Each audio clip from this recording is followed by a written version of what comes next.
Hi, my name is Mike Magistrelli. I'm the head football coach at St. Ambrose University. I want to thank Insta Clinic for this opportunity to share with you today about how we structure both our formations as well as our personnel groupings. When I talk about our formation structure here at St. Ambrose, it's important first to understand that we are a no-huddle, up-tempo, shotgun offense. We feature some spread elements, but we try and also be very multiple within that, use some different personnel groupings and different formations to attack a defense. For a number of years, we were a traditional, what I consider formationally, we played with an X receiver or a split end that typically lined up to the weak side. We played with a Z receiver or flanker that typically lined up to the strong side. About 4 years ago, we made a kind of a philosophical change there and went to strictly a right and left receiver. And part of the reason we made that switch was, being a no-huddle team, we felt like we could go even quicker by not having to flip-flop receivers. So if I was a right receiver, as soon as the play was over, I knew I was coming back to the right side of the formation, get lined up, and obviously as a left receiver, just the opposite. Whereas with an X and a Z, again, you're flipping based on strength and things like that. So we were able to get lined up much quicker.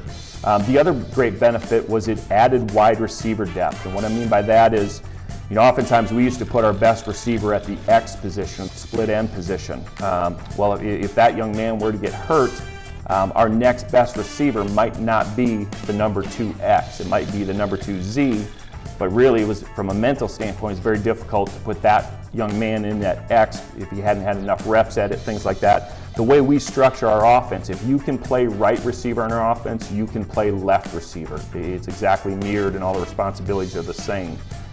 The other great benefit is from a play calling standpoint. Like I mentioned, we used to put our best receiver at X. We can now control, based on the strength of the formation, whether we want our right receiver simply to be the split end or the single receiver, or we want the left receiver to be kind of in a featured spot or things like that. So it provided a lot of flexibility for us from a play calling standpoint. The way we do our formations, again, I mentioned the right receiver always lines up to the right, the left receiver always lines up to the left. We have a 3 wide receiver package to where our third receiver we term as a W. We call all of our formations to the W. So if we say any type of right formation, the W knows he lines up to the right. We say any type of left formation, the W knows he lines up to the left.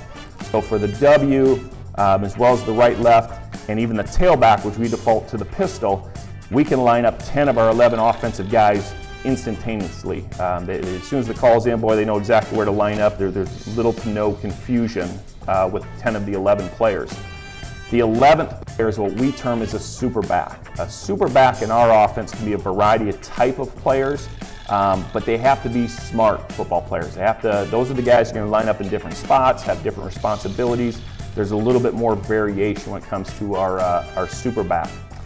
We use a variety of personnel packages. We simply use colors to communicate our personnels, but what I mean by that is when we go Navy personnel, that means our super back is going to be a fullback, tight end, H-back type player. When we go to white personnel, our super back will truly be a second tailback. So now we have a 2 tailback personnel package on the field. When we go to our black personnel, that is a 4th wide receiver. So the super back now will be a true wide receiver. Now you get into your true spread elements, 2x2, 3x1s, a lot of those type of things. The neat thing is, regardless of what type of personnel, what type of players at that super back spot, they all have the same assignments. So that does not vary. So taking that a step further, how that ties back into our formation, regardless of the personnel, if we called right near, we are going to line up our super back here in green to the strength call. He's going to line up to the right in the backfield. If we wanted to line up in a left near, obviously everything would just simply be mirrored.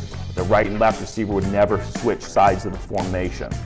But if we simply want to line up in far, we just simply term that as right far or left far, and that gets everybody lined up. If we want to use a traditional tight end type alignment, we term that sting and wing. Okay, sting being to the strong side, so the top formation is a right sting, the bottom being a left sting. Wing being to the weak side. So even though we call every formation to the W, so the top look there is still a right wing, is telling a super back to line up to the weak side, or opposite the strength call, the bottom being a left wing. we can call a trips formation. So trips right, again, sets the W to the right.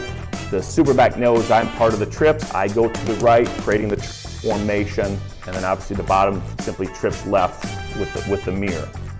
If we want to put them in the slot, we want to get in a trips type formation, but we can control who's in the 2 spot, who's in the 3 spot. We simply term that slot. So slot right is a right formation with the superback truly lined up in the slot.